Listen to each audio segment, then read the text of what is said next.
Muli po, ako po'y bumabati sa bawat isa ng magandang umaga. Ganun din po sa ating walang sawa pong sumusubaybay sa ating social media. Magandang umaga po sa inyo lahat.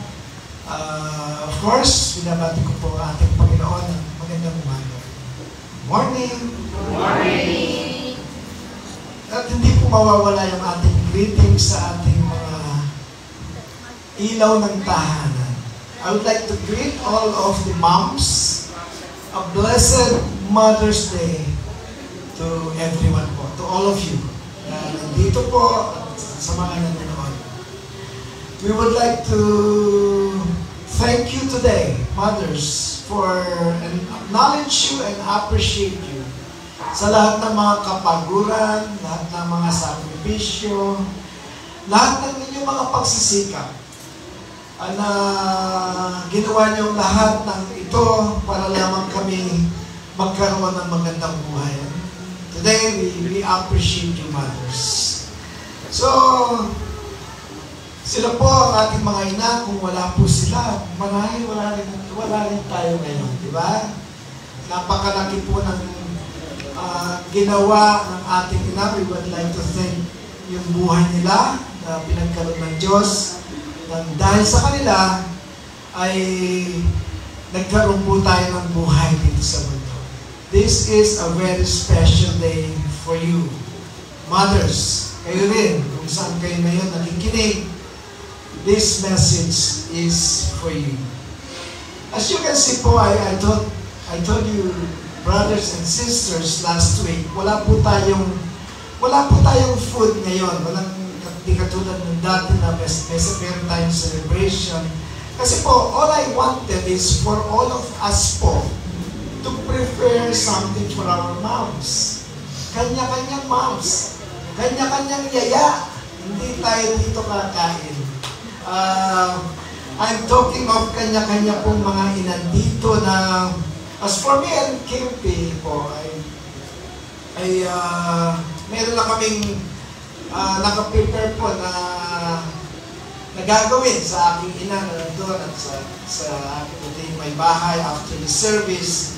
Huwag na po kayo sumama dahil kaming abot lang. Sabi ko nga, kanya-kanya ng lakad dito. So I just hope kayo rin, may mga nanay pa, yung mga may nanay pa ay nag-isip na rin ang pwedeng effort po na pwede nilang maramdaman na sila ay special today. I hope, I pray, kayo rin po. So dito po, kita natin ang ating titulo, Siya si Ina. Makikilala natin kung sino ngayong umaga nito, kung ano nga ba at sino nga ba yung isang tunay na Kristiyanong ina. Pero bago po yan, naisulat ko dito, Facebook is not your mother. Marami sa atin, kagising pa lang sa umaga, great na. Happy Mother's Day, Facebook. Hindi po Facebook ang ating mga ina. Hindi po titingin yung ating greetings sa Facebook lang. So, mas maganda po siguro personal natin silang batiin. Personal natin silang akayin, yakapin, halikan, at nasa kayo po, feel na feel nila. Hindi lang si Mark Zuckerberg ang makaka-feel na Mother's Day ngayon. Di ba?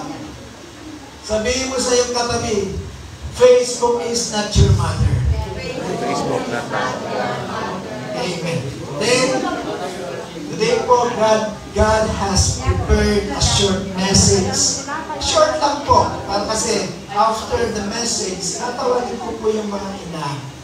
Hindi yung mga mother to be yan. Yung mga ina po, tatayo dito, pag-pray natin sila. Yun po. So, of course, we are talking here about Christian moms. A very short reminder lang po kung ano ba at sino ang mga tinatawag na mga Christian mothers. But of course, like any one of us, mapananay man, mapakuya man, mapaate, mapatatay, Wala namang mong perfecto. Take note of that. Walang perfecto. Only God is perfect, of course. Pero at least, this message will tell us what a real Christian mom should be. Tayo po ba'y excited na? Magpapatuloy po ba tayo? Amen. So, but before that, I will tell you a story. These are instances in the Bible kung saan makikita natin that God hears a mother's prayer. Actually, meron akong mga tatlong instances sa Bible that God hears the prayer from a mother. So, did you know that malakas po ang mga nanay natin kay Lord? Malakas sila. Malakas sila. Kuminsan, makikita mo kung tayo ang mag-pray, kuminsan maaantala pa yung sagot ni Lord. Pero pag nanay ang nanalangin, mas mabilis pong tumugon ang Panginoon. When they pray, God listens. Lalo na ang mga ipinapanalangin. How about her children? Yung para sa kanyang mga anak. I will tell you a story. Sabi ko nga sa inyo, mga tatlo yung nakikita ko sa Bible. Pero I will tell you a story about, we can read it in 1 Samuel 1 and 2. Pag-uwi po ninyo, pwede nyo basahin. Meron po dalawang asawa si Elkanah. Kasi noon, okay pa yung dalawang asawa eh. Pero ngayon, hindi na po. Natin siyang gagayahin. Ang isang asawa niya, one is Hannah and the other is Penina. So, sa dalawang mag-asawa po ito, si Penina po ay nagkaroon po ng mga supling. At unfortunately, si Hannah po walang anak. At si Hannah po she was so desperate po na magkaanak. Nung unang panahon po, actually kahit ngayon po, kapag wala kang anak, parang kulang. When you are a wife, may asawa ka at wala kang anak, parang kulang. At lalo na kay Hannah po, feeling devastated siya kasi yung isang asawa niya, yung karibal niya, kay Elkanah, may anak. At hindi lamang po yun, kaya nga ba, nagkapatong-patong po yung bitterness sa puso ni Hannah kasi imbis po imbis siya ay sabihan ng okay ka lang. Hindi. Si Penina na kanyang karibal sa kanyang asawa, tinutokso pa siya. Uy, wala siyang anak. Ako, ang daming anak. Nagkadoble-doble po yung bitterness sa kanyang puso at hindi po niya mabilang, hindi natin mabilang sa Bible, sa chapter na ito, kung ilang beses siyang nanalangin kay Lord. Actually, nanalangin pa siya sa tabi ni, I think that was Prophet Eli. At napagkamalan pa siyang lasing. Kasi ang lakas niya manalangin talaga, umiiyak talaga siya sa Panginoon, napagkalooban po siya ng anak. And then one night, talagang ubos na nga yung luha niya sa kakapanalangin. And nagkaroon po siya ng nagkaroon siya ng promise kay Lord. Nag-share siya kay God na sinabi niya, Lord, pagbigyan mo lang ako ng isang anak, I promise you na i-dedicate ko siya sa iyo. Ang buhay ng anak ko ito, kung pagkakaloob nyo, ipagkakaloob ko po sa inyo. Ibig sabihin, magiging worker siya ni God. So, nadinig po ni Lord ang iyak po ni Hannah. And God heard her cry. Pwede ko bang palitan natin yung Hannah? Pwede ba natin sabihin na dinig ni Lord ang iyak ni Leah? Nadinig ni Lord ang iyak ni Elvie? Nadinig ni Lord ang iyak ni Jason? Nadinig ni Lord ang iyak ni Lenora? Pwede mo bang Sambitin nyo ngayon ito, kung sino man kayo, nadinig kayo ni Lord, nadinig yung panalangin nyo ng Panginoon. Palitan mo yung pangalan Hana. Sige po. Nadinig ni Lord ang panalangin ni Rhea. Kung ikaw si Rhea. Sige, sige po.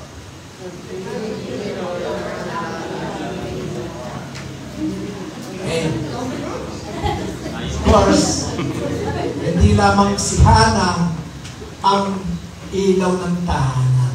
Kung nadinig ni Lord, kung nakita ni Lord na umiiyak siya at nanalangin, maging kayo po dito.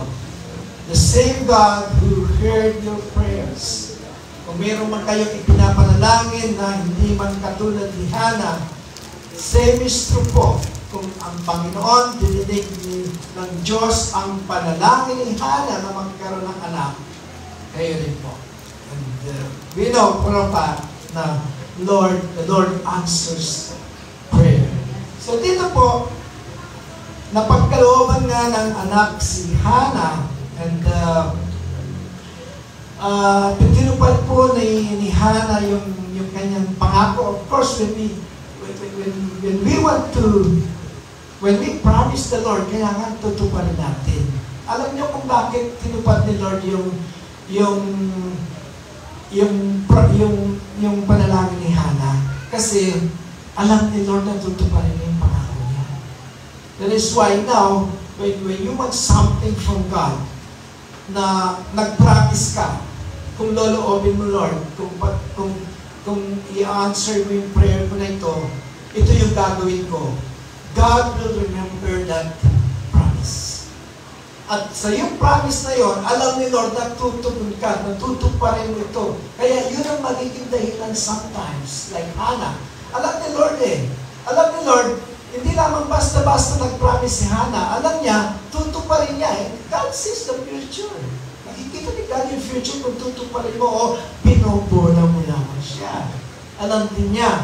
So, ito ay isang sikreto na pwede nating gayahin si Hana, that when she promised the Lord na huhubugin niya yung anak niya na maging isang anak ng Diyos, tinupad ni Hana yung kaya pinagbigyan siya ng Diyos. Naunawa po ba natin? Amen. Na-bless po ba tayo? So, okay, so much for that. Now, we will go to our main topic.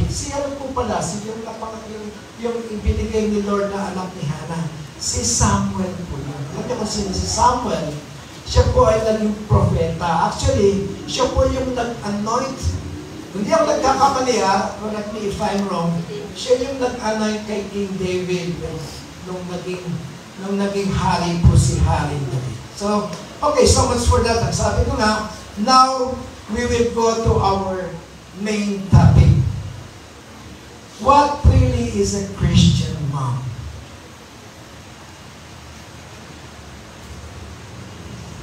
Or a godly mom?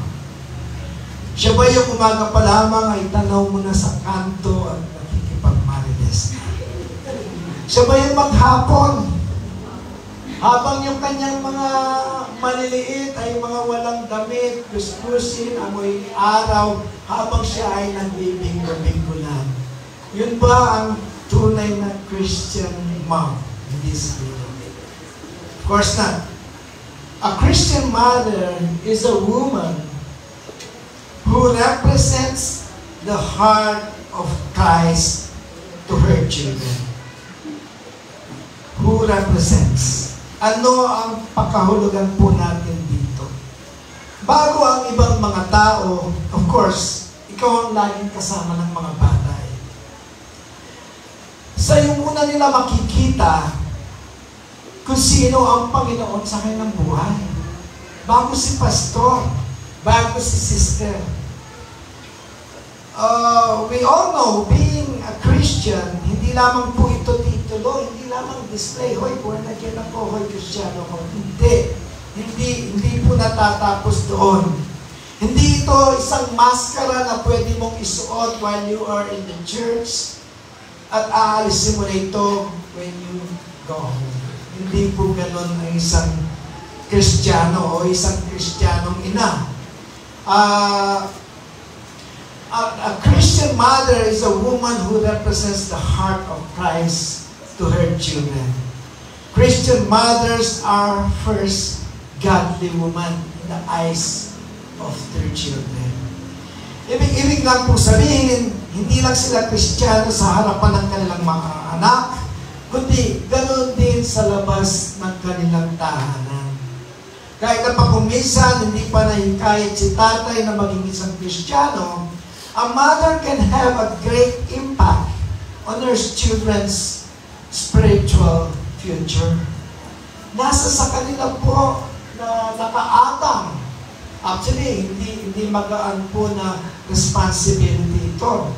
Mabigat. Kaya nga ba, when you are a Christian mother, you will continue to learn more about God. Kasi yun ang ipinapakita mo sa mga anak mo eh. More than what you speak, more than kung ano man yung lumalabas sa iyong bibig, mas at higit mahalaga po yung nakikita nila si Kristo sa inyong mga pamumuhay. A Christian mother, she knows God. Kailangan kilala niya ang Panginoon.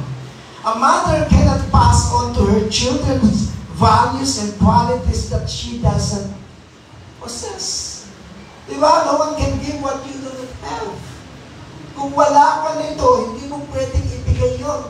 Nobody can give what you do not have. Kailangan magkaroon ka muna ng kaalaman patungkol sa Diyos bago mo ipaalam sa iyong mga anak at ipakilala si Kristo sa kanila, kailangan ikaw muna. Paano mong ipapakilala yung isang, for example, yung isang tao, gusto mong ipakilala sa mga anak mo, paano mo siyang ipapakilala kung hindi mo siya in the first place kilala? Amen po ba? Amen. So dito po, ang sabi ko nga, a godly mother wants her children to be godly and she leads the way. Hindi po si pastor. Si pastor, gumagabay lang yan. Hindi araw-araw kasama yung kanyang mga anak. Hindi, sabi ko nga, hindi yung mga kasister. Kayo po mismo ang mangunguna sa paghubog sa inyong mga anak para sila rin ay maging isang tunay na Kristiyano. Paano mong ipapakilala ang isang mapagmahal na Diyos sa iyong mga anak kung ikaw mismo ay hindi mo siya kilala? Paano mong sasabihin, alam mo mga anak, very loving si God. Sasabihin ng iyong mga anak, paano po? I don't know. Hindi mo pwedeng sabihin, I don't know. Kailangan alam mo ang dahilan, alam mo kung bakit ang isasagot mo sa kanila kung bakit mo nasabing God is a loving God. Kapag sila ay nagtanong, hindi ka pwedeng, sandali, titignan ko muna sa Bible. Hindi po, kailangan may nakahanda ang sagot doon. Amen po ba? In Proverbs 22:6, it says, in Proverbs 22:6, train up a child in the way he should go. And when he is old, he will not depart from it. Ano sa Tagalog yun? Sa inyo sa Pilipinas, ganito ang sinasabi, sanayin mo ang bata sa daan na dapat ng lakaran. Sanayin. Sa amin sa Amerika, train up a child. So sa inyo, sa Pilipinas lang kayo, ang sabi, sanayin mo ang bata sa daan na dapat ng lakaran. Train up a child. Train. At sabi dito, at kapag tumanda na siya, ay hindi niya ito tatalikuran. Kasi kung umpisahan mo po yung bata, kapag malaki-laki na, hanapin kay Kapampangan, mga sesnobuto rin. Hindi mo na magagawa yung gusto mong ipasok sa kanilang mga isip at puso. Kasi may kanya-kanya ng mga mundo yan. Nakikita ko yan sa aking mga apo po. Kapag unti-unti lumalaki na, meron na sariling mundo. Kung minsan sasabihin mo, ano mangyari sa lalan mo? Hindi ka nila sasagutin. Paano mo silang i-train kapag gano'n na silang kalaki? Hindi na, sasagutin sa'yo, kumusta na yung pag-aaral mo na? Oo, masagot! Paano kayo magkakaintindihan, di ba? Pero kapag kasi laki pa lang ni Luke, kasi laki pa lang ng Jessica, pwede pa po. Pwede pang i-train. At pag sinabing train up a child kasi, kasama tayo sa training po. Hindi lang sila ang tinitrain natin, pati yung ating mga sarili. Mas matindi po ang impact sa kanila. Sabi ko kanina, mas matindi yung action natin more than words. Kasi kung minsan sinasabi natin, hindi naman ginagawa, yung impact sa kanila negative. Eh, bakit ko gagawin? Ang mismong tatay ko, hindi naman ginagawa yung sinasabi niya. Di ba? Ang ginagawa ng matatanda, sabi nga sa kawikaan, di ko lang kung kawikaan ito, ang ginagawa ng matatanda, kahit mali, kapag nakita ng bata, ay nagiging tama. Especially mothers. Kayo ang modelo ng inyong mga anak. Believe na believe sa inyo yung mga yan. When you do something wrong, at ipinapakita mo sa kanila na parang okay lang, tatandaan nila yun. Tama yun. Sasabihin nila, kahit mali, ginagawa ng nanay ko. So, ingat-ingat lamang po sa ating mga ginagawa. Kung minsan, nagiging passive tayo na hindi natin, konti lang naman yun. Konti kasalanan lang naman. Konti kapalpakan lang naman yun. Ma-absorb na lang anak yun. Hindi. Tatatak sa puso na yun. Then, makikita mo na lamang one day, may ginagawa yung anak mo at sasabihin mo, anak, bakit mo naman ginagawa yan? Alam mo namang masama yan. Bakit nyo ginawa? Ginayan ko lang naman kayo. Ingat-ingat lamang po tayo. Sabi po sa Genesis 3:16, sinabi ng babae, ay, hindi ka dyan. Hindi po na isulat dito, sabi po sa Genesis 3:16, hindi mo na sa Genesis. She understands, a mother, a Christian mother, understands her role in marriage and the family. Anong ibig sabihin mo, Sister Rhea? Naintindihan ng isang ina, ang isang huwarang ina, alam niya kung saan siya lulugar. Alam niya kung hanggang saan ang kanyang limitations. She understands her role. Meron siyang role na para sa kanya lamang. Meron siyang role na hindi niya pwedeng sakupin yung role ng isang ama o ng kanyang mga anak. Ang sabi po sa Genesis 3:16, sinabi niya sa babae, ito po ang ating Panginoong Diyos, magkatapos magkasala si Eva at Eva, ito ang sabi niya kay Eva, pararamihin ko ang paghihirap mo sa iyong paglilihi. That is why you mothers now ay nagle-labor po bago manganak. Dahil po kay Eva yan, dahil sa nagkasala sa Diyos, hanggang sa ating generation, bit-bit pa po ninyo yung curse ni God sa kanya. Na kung hindi sana nagkasala ang tao, kapag po siguro iluwan yung bata, parang, painless. So sabi niya, manganganak kang may paghihirap. Pero dito po yung, hindi dyan nakatutok yung ating pag-uusapan. Ang sabi po sa next verse, sa next line, ang sabi niya, ngunit, ang iyong pagnanais ay para sa iyong asawa. Sabihin ko, dito sa ibang boys. Diba? Sa kanya lamang ang focus. Siya lamang ang titingnan mo. Siya lamang ang sisipingan mo. Siya lamang ang hahalikan mo.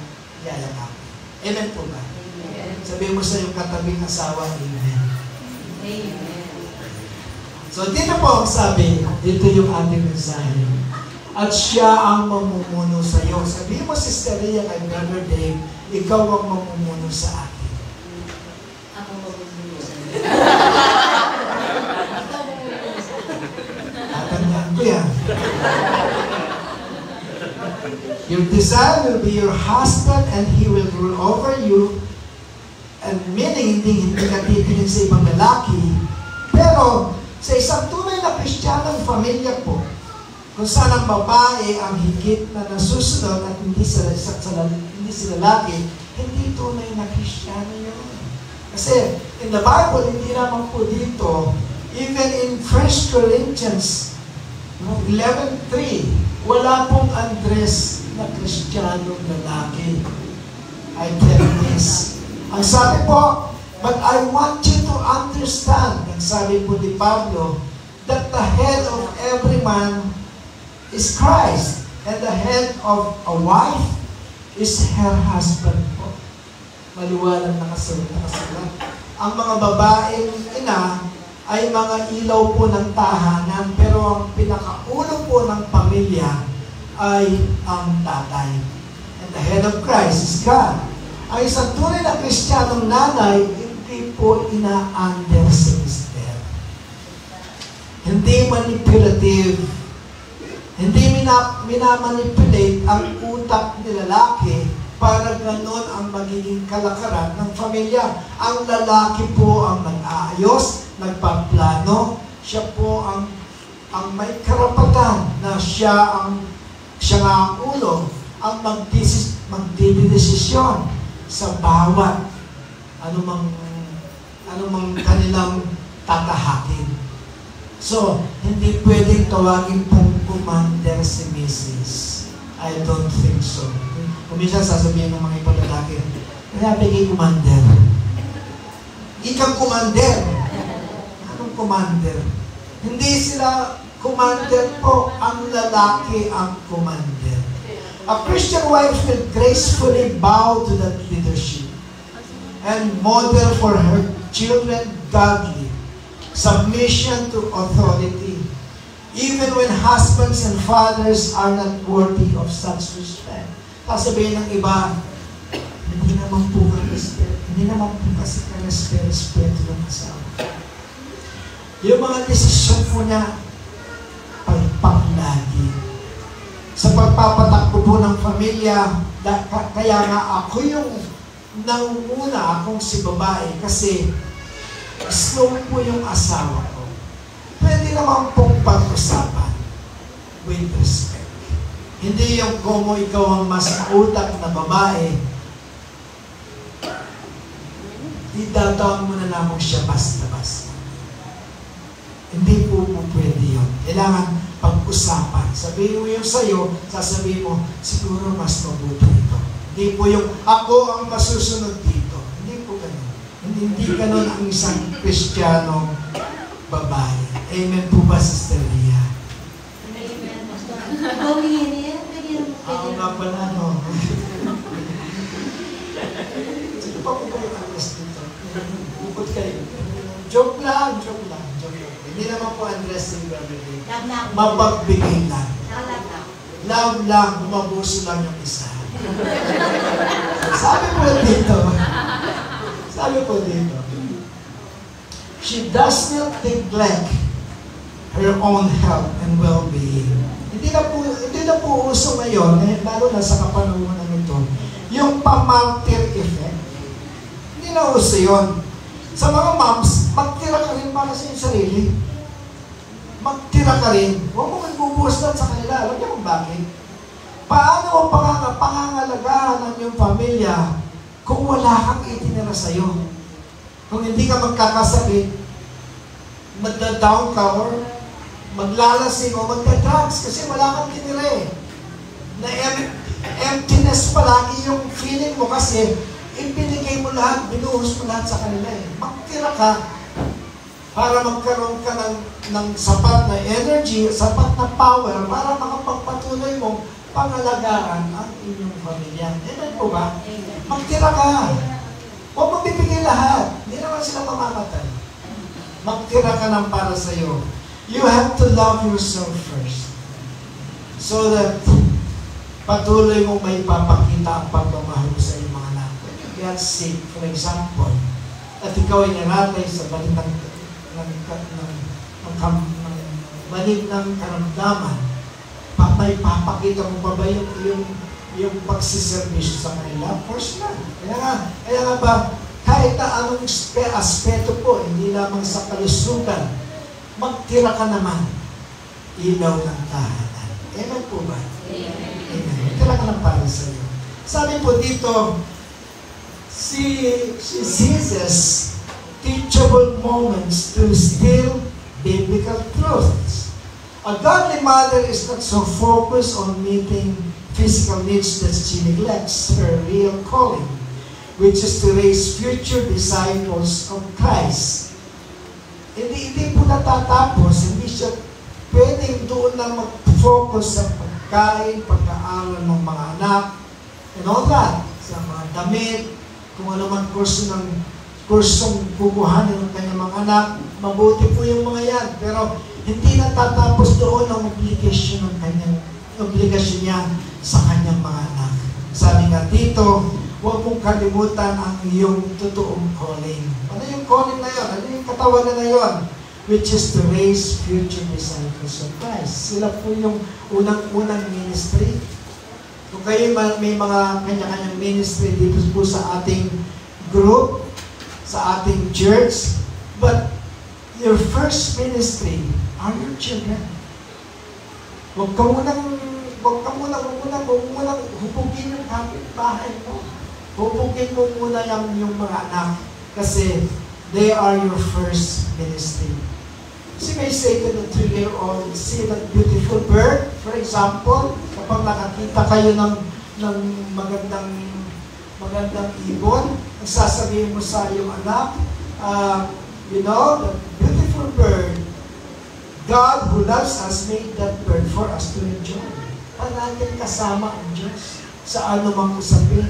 Huwag mong isasantabi ang Diyos. Ibig sabihin, acknowledge mo po ang God sa lahat ng sinasabi mo sa inyong mga anak. Hindi yung, kaya kayong maganda yung buhay ngayon kasi masipag yung ano nyo, kasi mautang kami, mayayaman kami. Hindi po ganoon. Kailangan parating na doon si God na nagbigay ng blessings para ma-enjoy niyo yung life nyo. Amen po ba? Amen. Thank God for those beautiful birds, ang sabi ko. Parating niyo pong ipahiwatig sa inyong mga anak sa anumang bagay, sa Diyos po nang galing ang lahat ng mga ito. A Christian mom inspires and encourages her children po. Pwede niya sabihin, I'm sorry you didn't pass the exam. Yung entrance examination, for example, na gusto mong kurso. Di ba, masakit sa anak yon? Ano yung sasabihin mo? Buti nga sa'yo. Hindi po yung sasabihin. Ang sasabihin ay ganito, I know it hurts, but remember that God has something bigger in store for you as you trust Him with even this disappointment. Dapat sabihin, kasama pa rin si Lord. Kapag ang inyong anak, alam mo na down siya sa isang bagay na gusto niyang makuha pero hindi niya nakuha. There's something about God na merong naka-install si God na much better doon sa kung saan nga siya nag-fail. Tama po ba o tama? Tama. Sabi po dito, she models service to God and others. Children need reminders that they were created for God and serving Him is their highest calling po. Hindi yung maliit pa lamang siya, ang dami mo nang sinabi, ang dami mo nang mga ambisyon na gusto mo paglaki niya, maging ganito siya. Nothing is wrong with that. Nothing is wrong with that kasi nakatira po tayo dito sa lupa. Pero wag niyo pong iseset aside yung tunay na highest calling po is to serve God. Hindi naman po tayo ang pwedeng mag-serve lang kay Lord. Diba? Kaya nga ba meron po tayong kids Sunday school dito sa likod kasi hinuhubog natin sila. Pagdating ng araw po, naman habang panahon po, hindi naman habang panahon, nandito po si Pastor nandito. Meron at merong papalit para po yung Service of Christ Ministry ay mapapanatili pong buhay at kagamit-gamit po sa Panginoon. So kayo rin po, kung meron kayong mga anak dito sa likod, ito po ay training ground nila, pero yung pinaka-training playground nila is when you are at home. Amen po po. Amen po po. So, sino po yung susunod na mga magmi-minister sa kanilang generation? Huwag po natin sasayangin yung privilege na yun. It is always a privilege to serve the Lord. I can say that kasi sino po ba si Brother Dan kung ngayon ay nangusap sa inyo? Hindi man karapat-dapat pero binigyan po ako ng privilege legal na magkaroon ng ministry na ganito. And same is true sa ating mga anak po. Dapat po natin itong ipamana sa kanila. So, dito po, ikaw ang unang magiging modelo. If you show your children na unahin ang ibang bagay at nahuhuli ang Diyos, maniniwala pa ba sila? Kapag sinabi mong sooner or later, sasabihin mo na naman, unahin mo si God. At hindi ibang bagay, kung nakita naman nila sa iyong buhay na hindi mo inuuna si God. Sabi dito, if you will not teach your children to follow Christ, the world will teach them not to. Parati ko pong sinasabi ito kasi napakalaking kahulugan ito para sa akin. Unahan mo na ang mundo.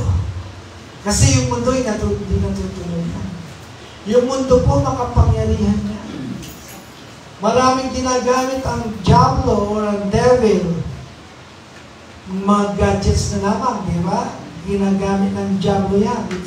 Kung di mo uunahin ng diablo, gagawin at gagawin ng mundo. Ano po?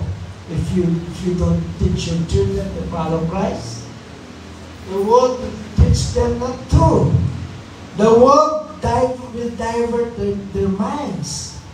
Huwag pong sasabihin ng mundo sa kanila, huwag pong unahin ng Diyos.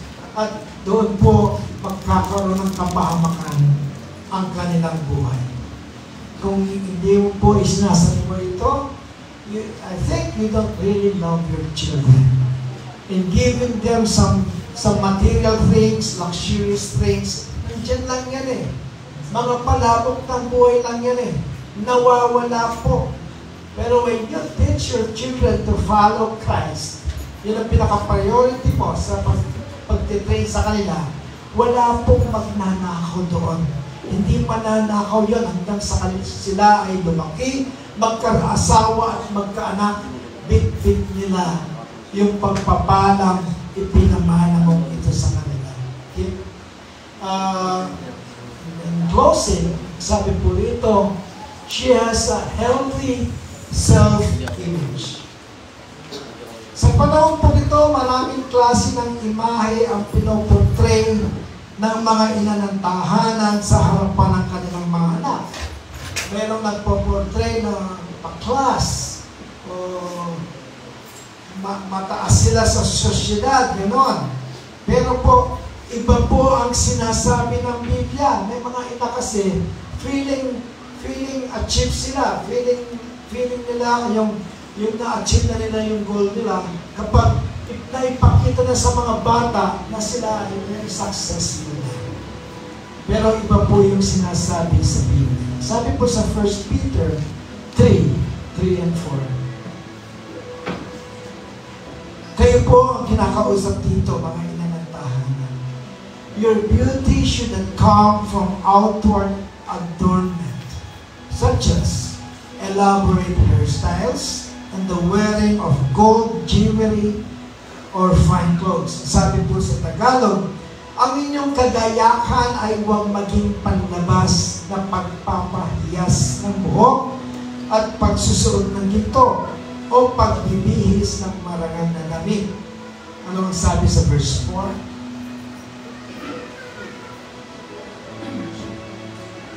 Rather, it should be that of your inner self. Mas mahalaga kay Lord yung beauty inside you.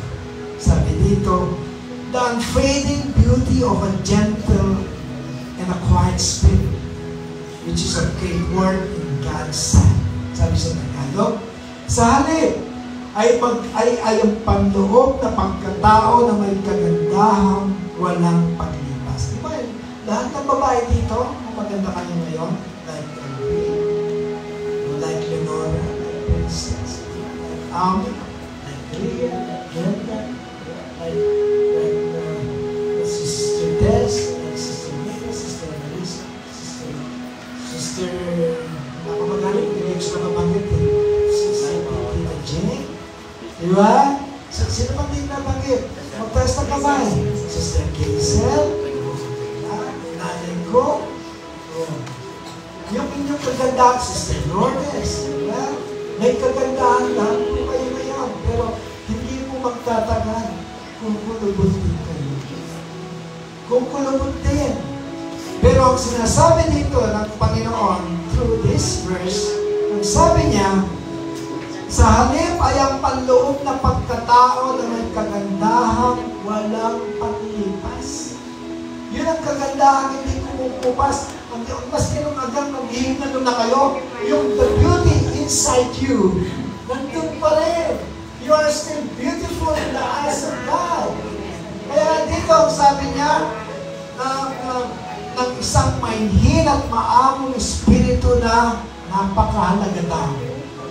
Napakahalaga sa paningin ng Diyos. A true Christian mother has learned to see herself as God sees her.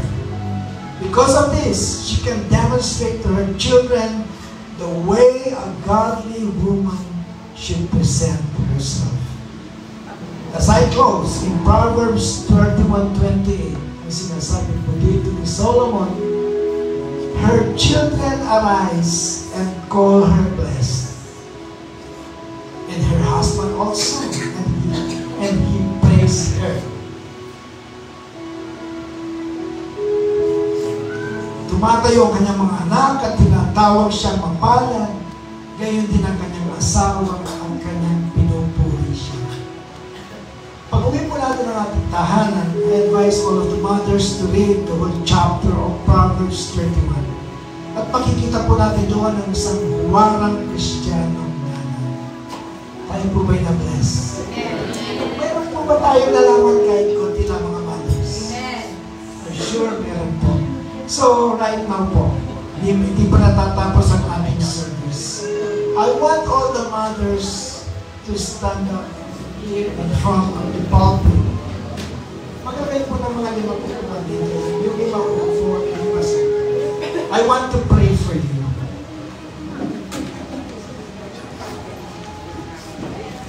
Sige po. Ikaw po sana kasi sa mantok. Ikaw po pa.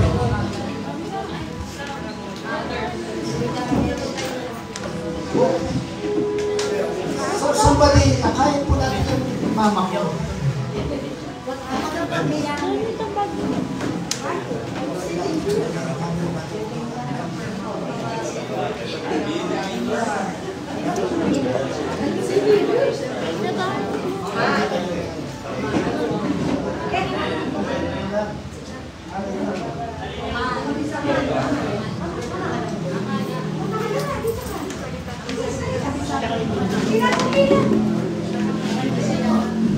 Ay, hindi pwede yung po.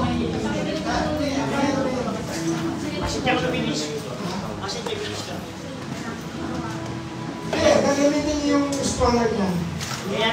Ini akan meeting do. SG. Ha? Ano sabi mo ko ba?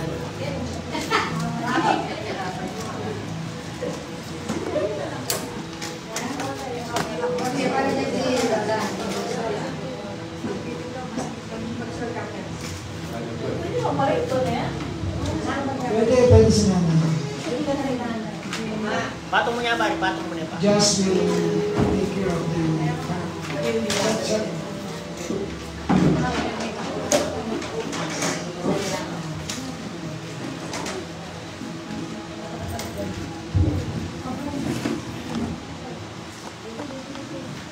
Doon mo nga dito.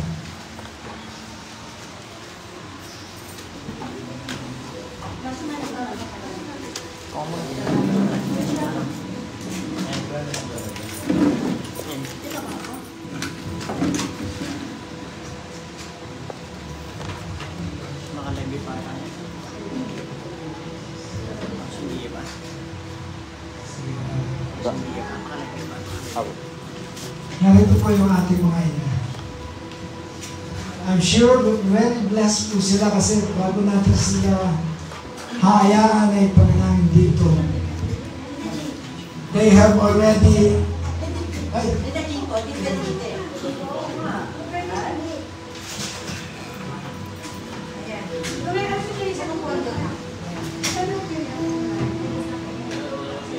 I'm so blessed po kasi I remember 5 years ago, 4 lang yata yung ina natin na dito. Ilan na po ngayon? 1, 2, 3, 4, 5, 6, 7. 50 na sila. So, they are so blessed. Alam niyo kung bakit? Hindi lang yung ipagpe-pray natin sila. Nauna na po yung salita na galing sa Panginoon na para marinig nila kung ano man yung tunay na isang buwanang Kristiyano.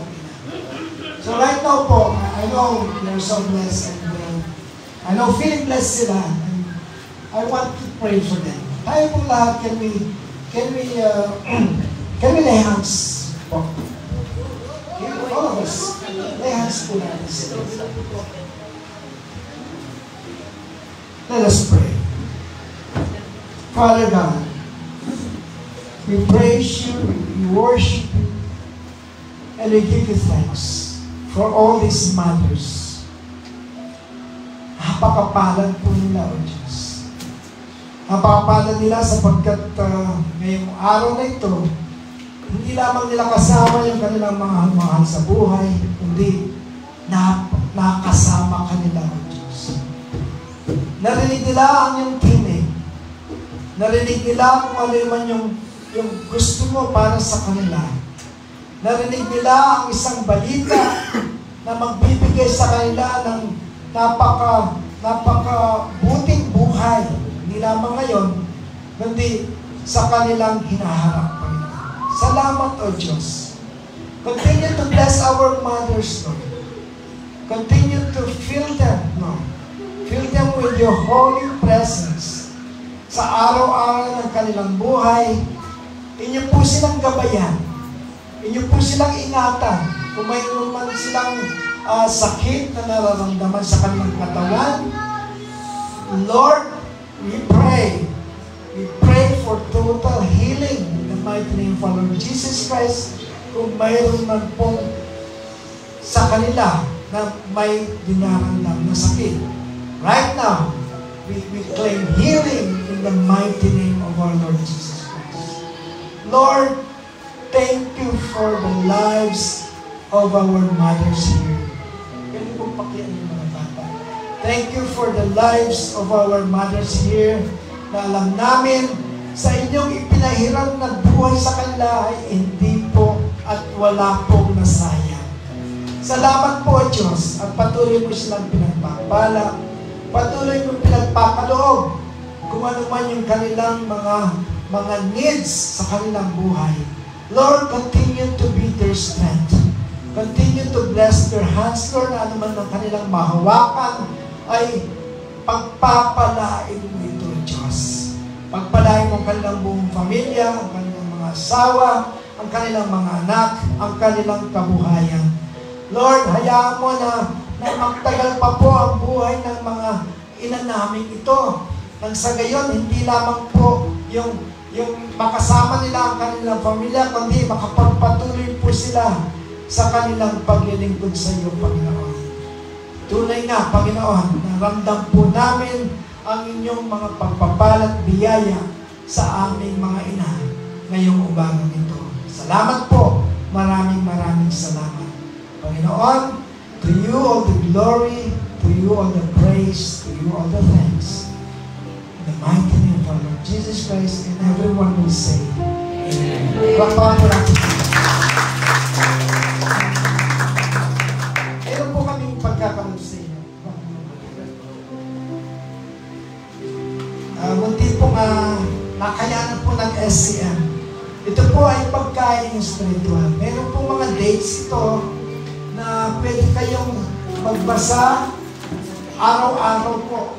Yung hindi po nakakaalam nito, meron mga dates, meron po yung faith nito for the day na pwede niyong basahin at mayroong mga verses po na pwede niyong tingnan sa Biblia.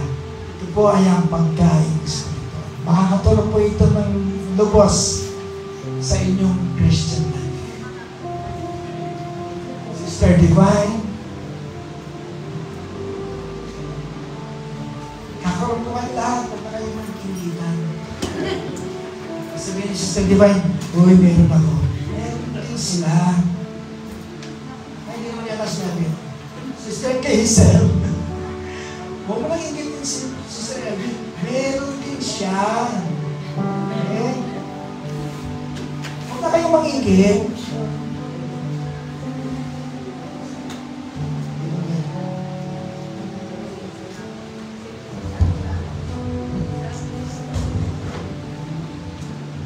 Sister Marisa, welcome.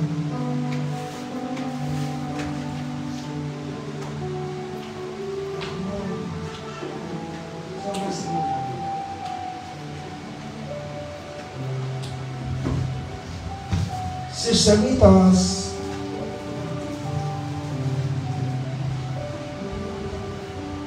Sister Elvis,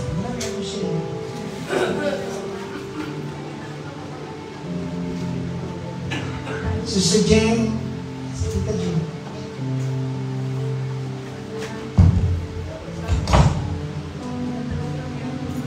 Sister Glenda, wala siya. At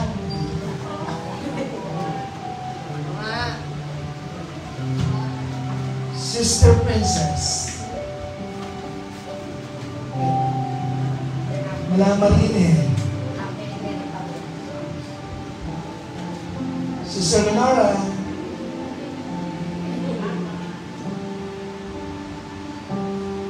Sister Lourdes.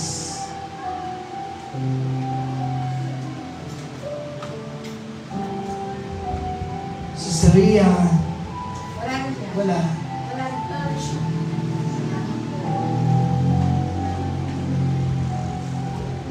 Sister Tess. Hindi po gagawin toilet paper yan, sis.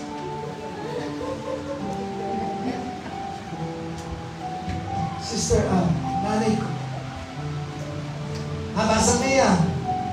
Kaya mo pulos vloggers na tagalan naman. Sister Ami.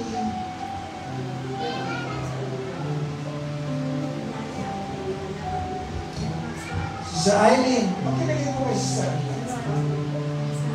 Absent po si Sister Eileen. Sister Sharon. Pakibigay po kay Sister Sharon. Hindi na po yung anak. Sister. Sino ba po wala? Masama yun na din ah. Meron pa po iba?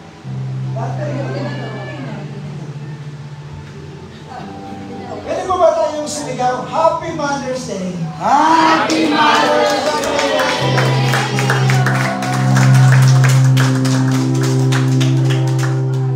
Diba? Thank you. Ay, nag-picture na sila. Picture mo na lang.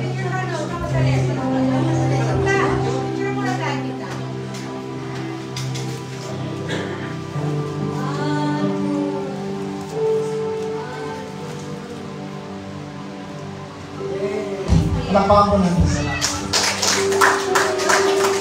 Palakpakan ko natin. Kaya naman napang PH yung okay. Cameraman. ABS.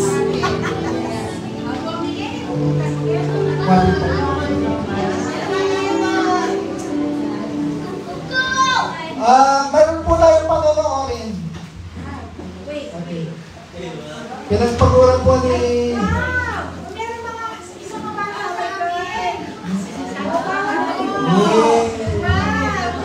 Opo na kayo, hindi na namin buhay, nandiyan ka.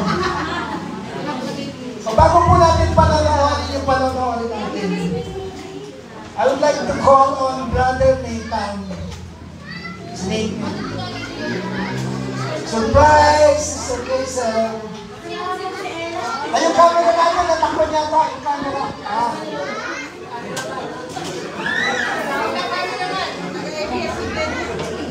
Live tayo, live ABS-CBN. O, konting katahimikan po. Konting kahit. Upo muna po tayo. Konting katahimikan.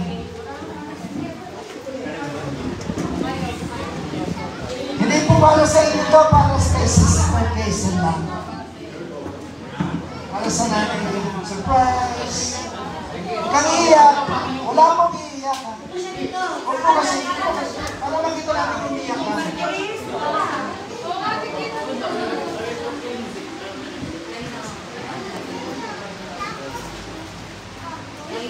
Yung tatay, hindi na.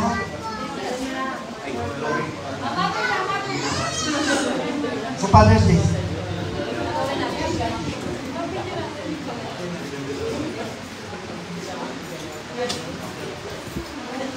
Mom, you're always there for me. You hear my pain when everyone else goes deaf.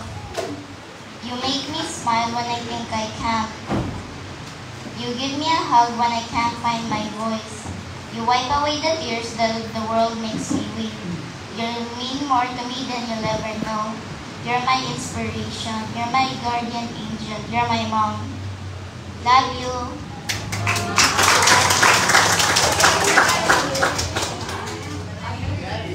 Hindi naman po lahat katulad ni Nickname. Kami po naka-record.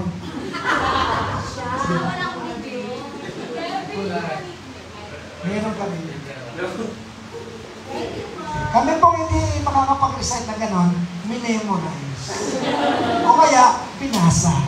Diba? Ano pala lang po? Yung thought, yung thought po, counts.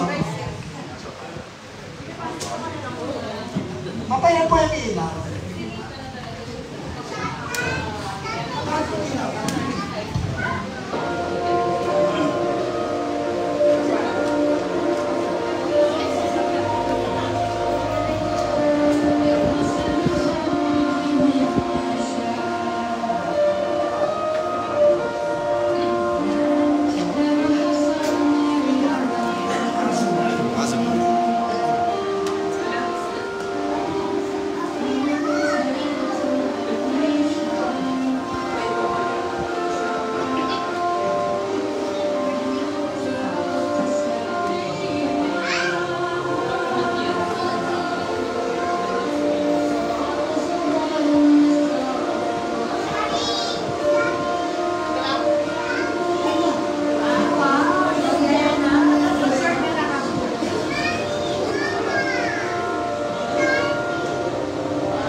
gustong magsalita dito para sa inyo.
Sino pa po?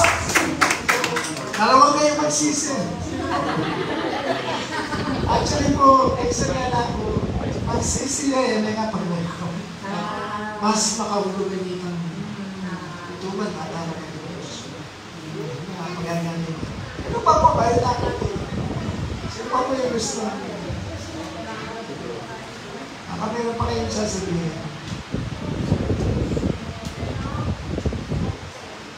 Wala na po. Pagkatapos po ito, pwede ko na yung picture sa labas. Pwede po. At tayo daw. Bakit na nila ito kayo? Isang picture lang. Souvenir lang po. Close natin. Ay, mami po siya tama. Ay, pamay na ito. Dapat pag-is.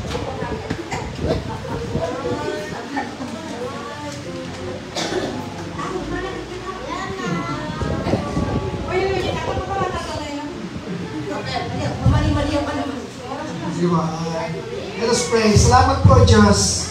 Tunay nga na kami po ay pinagpala mo ngayong umaga dito. Ito po ay napaka-special na araw na lalo na sa aming mga ilaw ng tahanan.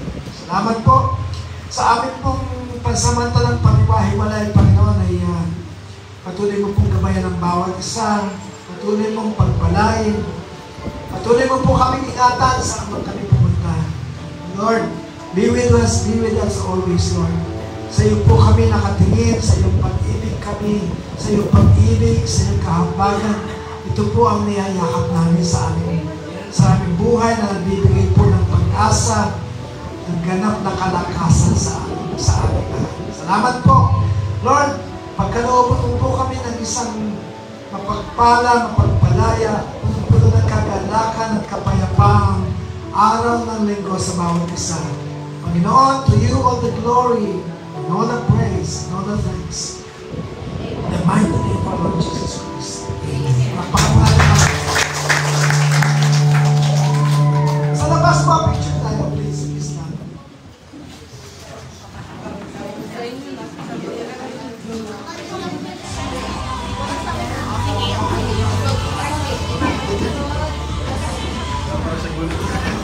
Cameraman. Live Q&A.